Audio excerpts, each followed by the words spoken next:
Ascending forward, message number 30. Conversations with the collective consciousness of the starseeds here on Earth today. Sacred, masculine, and feminine energy. Both masculine and feminine energy are sacred, and together they make the whole. There is a universal pendulum that swings in one direction, reaching a climax, and then it swings in the polar opposite direction until it reaches a climax at the other end of the spectrum. The neutral or mid position of that pendulum brings balance. Let us define, but not limit, sexual energy in respect of male and female. Male energy is a doing, achieving, adapting, altering, creative energy.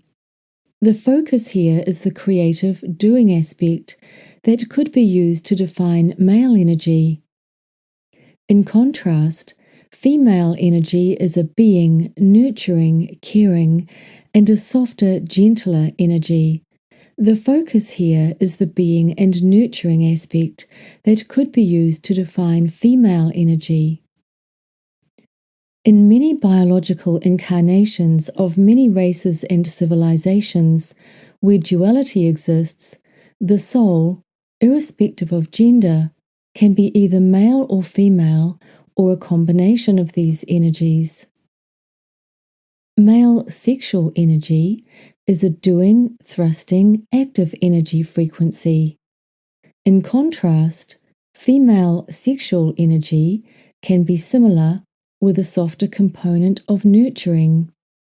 At a human 3D conscious frequency level, the majority of males running on male sexual energy are attempting to experience love through sexual experiences.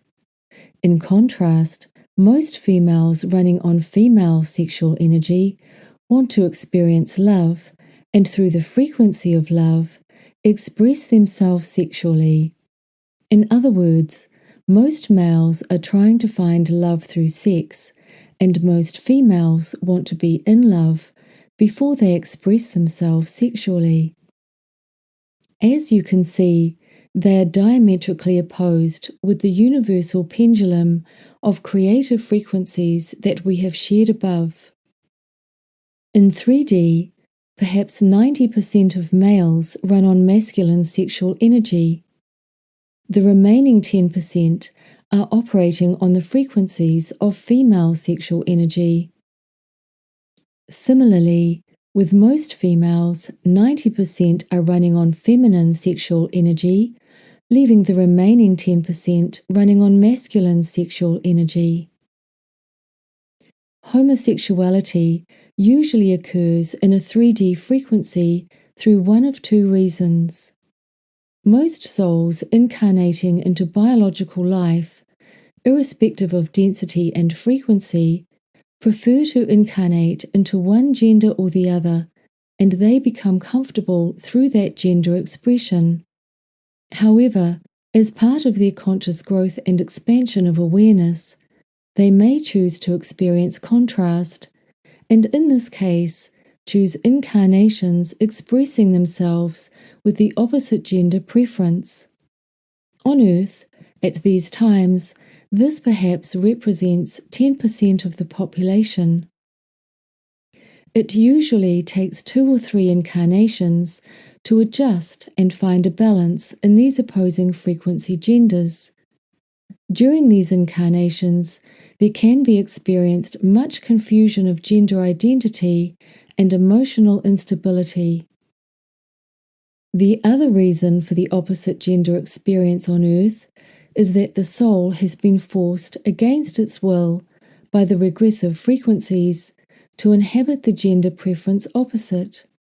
This occurs prior to incarnation and is helping to strengthen the low 3D matrix consciousness by further entrapping the soul into the cycle of 3D reincarnation.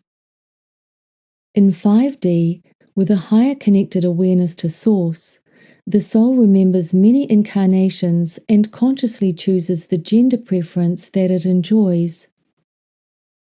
There is no observable confusion around gender identity and therefore no observable homosexuality. How the misuse of sexual energy is created. Most human parents at some stage are presented with not only the difference between their children's gender, but often have difficulty dealing with childhood sexual issues. As a 3D human child, perhaps as early as 3 or 4 years of age, the soul experiences powerful sexual energies.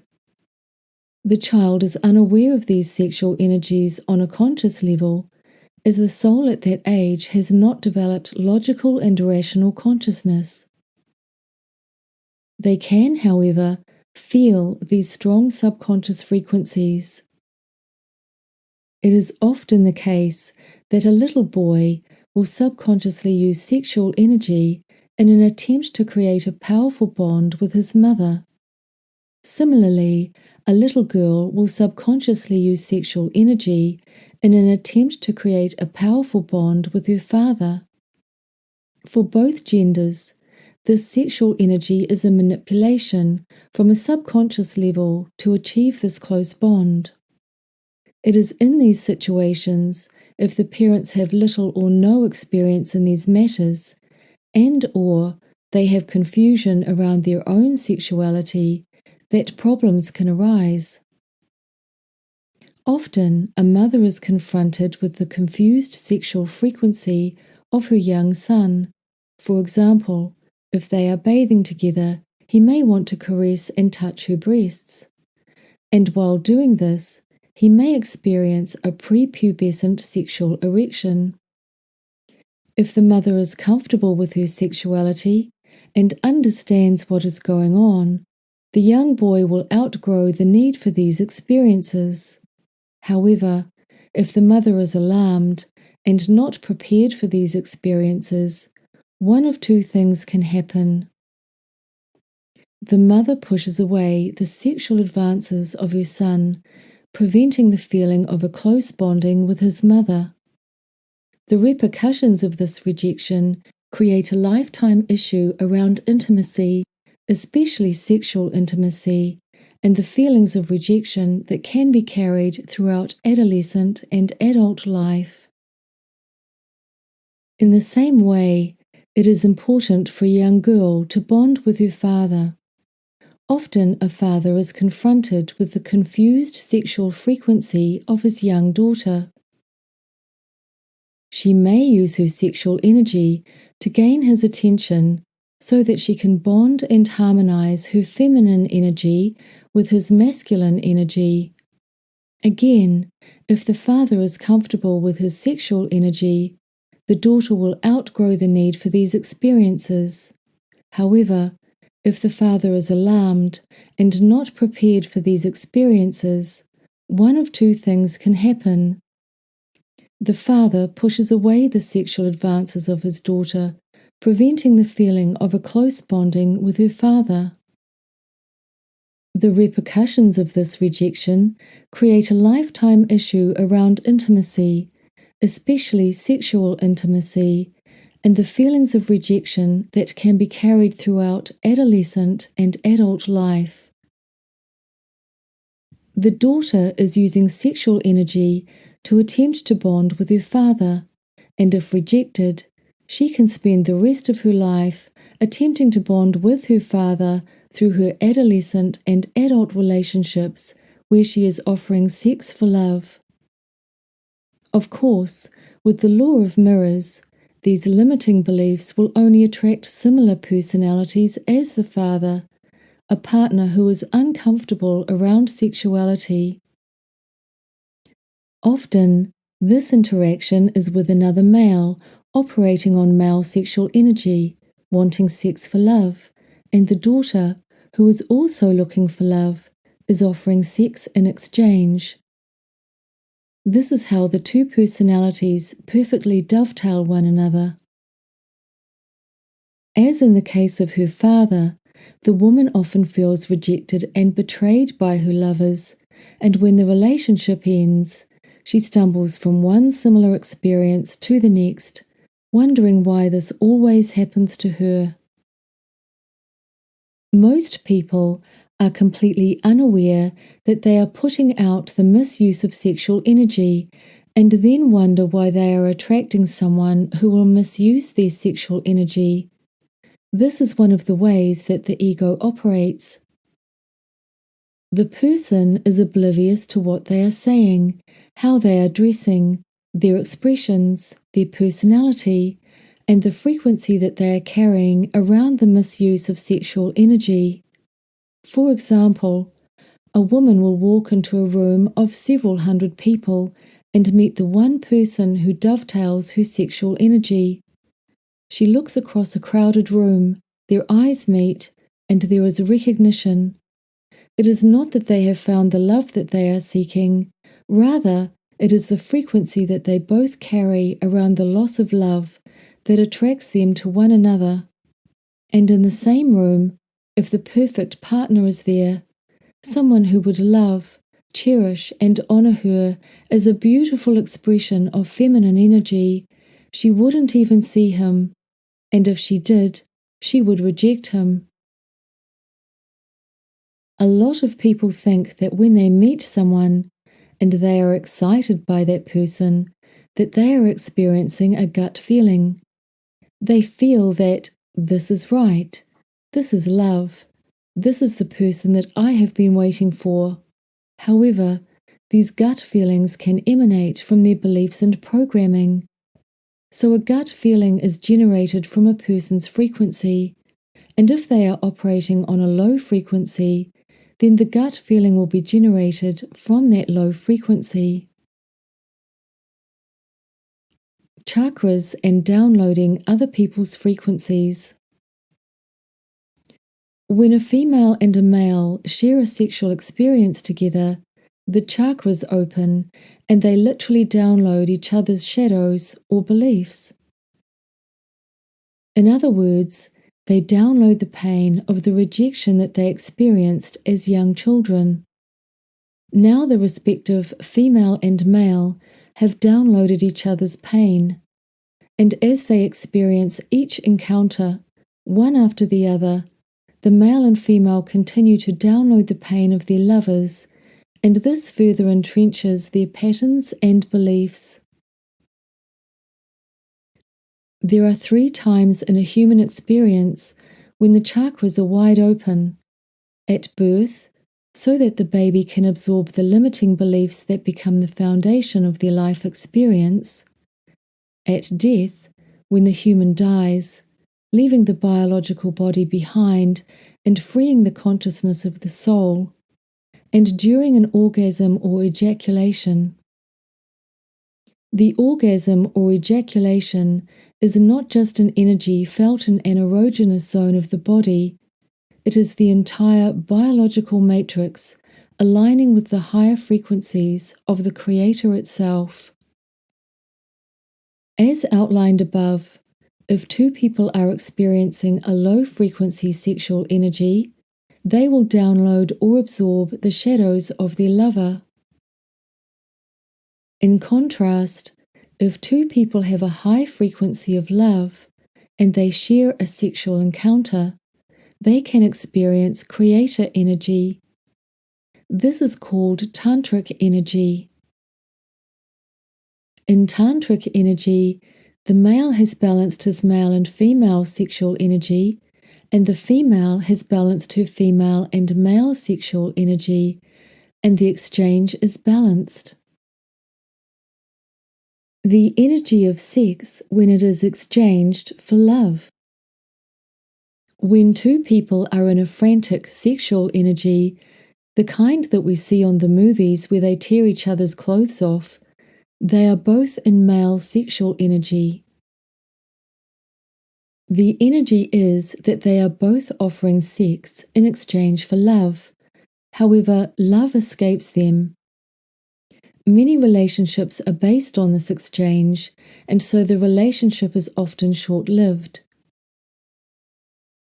Once the sexual attraction has been outgrown, leaving both parties experiencing an empty, meaningless relationship, albeit one that started as exciting. They break up and go out into the world once again, repeating their patterns, oblivious that they themselves are creating the pain that they now feel. When sex is offered as an exchange or contract, even although the exchange is never actually discussed, there also exists an agenda. This exchange can be completely unconscious. If I have sex with you, I want something in return. In other words, I am using my sexual energy to obtain love. This is the exchange. And in the case of most women, when she does not receive love in return, and yet she has given her body, there is anger, feelings of being betrayed and rejected, and then the person who feels victimized wants retribution and revenge. This is the human experience. The regressives know this and have orchestrated purposefully the misuse and stigma around sexuality in all of the Cabal's three-horned revealed religions: Judaism, Islam, and Christianity. These religions teach humanity that sex is a bodily sin. They disallow contraception and sex before marriage, and they insist that marriage is for the rest of a human being's life, no matter what. As a result of this, we have developed phrases that are a part of our programming. For example, grin and bear it, lay back and think of England, and the notion that now that we are married and/or have had sex, I own you. Celibacy. On the other end of the spectrum, there is celibacy. It is only in the universe of duality that there is male and female. Beyond duality, there are no sexual orientations. They do not exist. In high 5D, as part of their spiritual evolution, a soul often moves into what humans term celibacy. This is because they are moving into a 6D experience and they no longer need to experience duality. In 6D plus, there is no location, no time, there is only frequencies. Everything is an idea or thought. A male and female is contrast. They are duality. We are experiencing contrast, so when a human being does not need to experience through contrast any longer, they do not need to incarnate into a biological body. This is when the soul moves into what humans call celibacy. There is also often celibacy in the human experience of duality or 3D. A person who has become celibate often chooses this experience because they have fear around intimacy. Intimacy has become too painful. It is all too much, and it is easier to take themselves out of the experience of intimacy. Inner work and self-love. When a person does their inner work, integrating the pain of the loss of love that their inner child has experienced and carried throughout their life, they are able to transcend these experiences. It is then possible for the man or woman to begin the journey of loving themselves. When a human being loves themselves, they can observe themselves and their environment with clarity, and connected to their higher selves, become aware of what is occurring in their life. On a human level, an individual can only love someone else when they love themselves. When a couple love themselves, that love can be expressed, and it is balanced male and female energy. So what does it mean to love oneself? To love oneself is more than just wrapping one's arms around oneself, looking in the mirror and saying, I love me. It is more than writing, I love myself. I am beautiful, or I am worthy on the mirror in red lipstick. To love oneself is simply to accept every part of oneself. The parts that a human being rejects, the parts that they are ashamed of, the parts that they do not want to experience again, is the act of not loving oneself. To love oneself is the journey inward. It is the discovery and integration of all of the aspects of self that the human being has rejected and not aligned with love. This is how a human being loves themselves.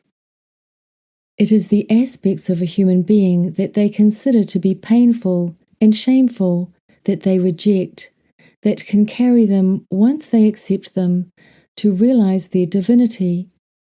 If a human being did not experience these painful experiences, he or she would not have had any reason to grow, to love, and to expand to a place where they are experiencing the frequency of their higher selves.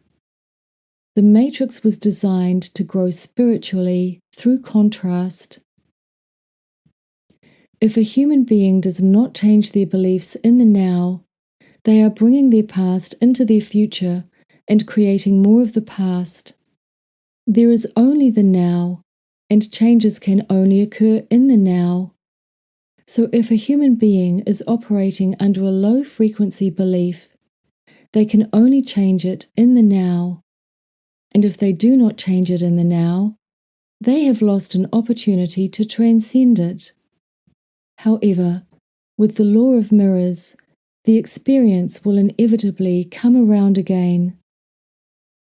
It does not matter how many attempts a human being makes to integrate their inner child.